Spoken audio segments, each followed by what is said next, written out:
our grades define us? Why does that piece of paper tell us who we will be? Do you know why? Because I certainly don't.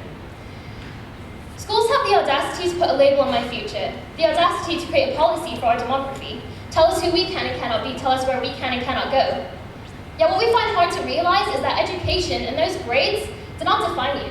That mark you got in grade 11 physics doesn't define you. Neither the result from the trig test in grade 12 or the essay on Shakespeare in grade 10, you define you. What you do and who you decide to be is what defines you. I can still hear my mother telling me it was my fault. My fault I didn't get that scholarship. My fault my grades weren't good enough because I couldn't write the exam the same as everyone else. Not trying hard enough, being strong enough, studying long enough, but wait. Hold the clock. Let's rewind, let's redefine. Redefine your education, don't let them define it for you. Nowadays it's all about that 90+ average, doesn't matter if you speak the language. A class full of individuals tested by the same means, they test us with tests but forget to tell us to study for the biggest test yet, survival. Oh, how the irony is of timely arrival. They test us with tests and then continue with it. We await that final exam because life is that endless final exam.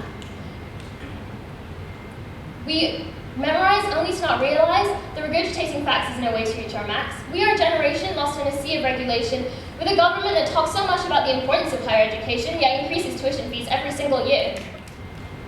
Some say that success is a ladder, and those grades are what help define it.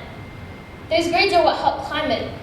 Yet it is persistence and resilience that we use to reach the highest. Some won't understand this, they'll continue worrying solely about the destination and not the journey, except those kids. Those kids who know the feeling of being worth solely a letter, that A or that D don't make us feel better. Those kids whose parents are the hardest to please. Kids who think they're too dumb because they can't finish one sum. One sum on that test that will bring down their entire average from an 85 to a 79, why is that? Why can't I have a bad day? Why can't I get a 70 on a quiz and not feel my average dropping percent by percent by percent, because it's so much easier to lower it than strengthen it. That average, we use that average and we say it is our life, yet our life should not be an average. Our life should be full of the roller coasters going up and down. We worry so much about that average. A mere percentile will determine our next step.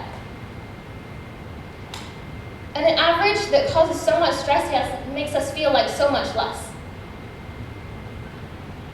It makes us feel like so much less, yet what can we do? There's not much to do. We must learn to appreciate the world we live in. We must learn to appreciate the advanced technology and the thriving economy, a world with so many problems yet so few solutions, a world where our grades are everything for our anything. Yet, we must learn to appreciate the world we live in, because your today should not be worrying about tomorrow. We must learn to appreciate because at the end of the day, that piece of paper is just another thing to throw away, tear into pieces, a cause of our weakness.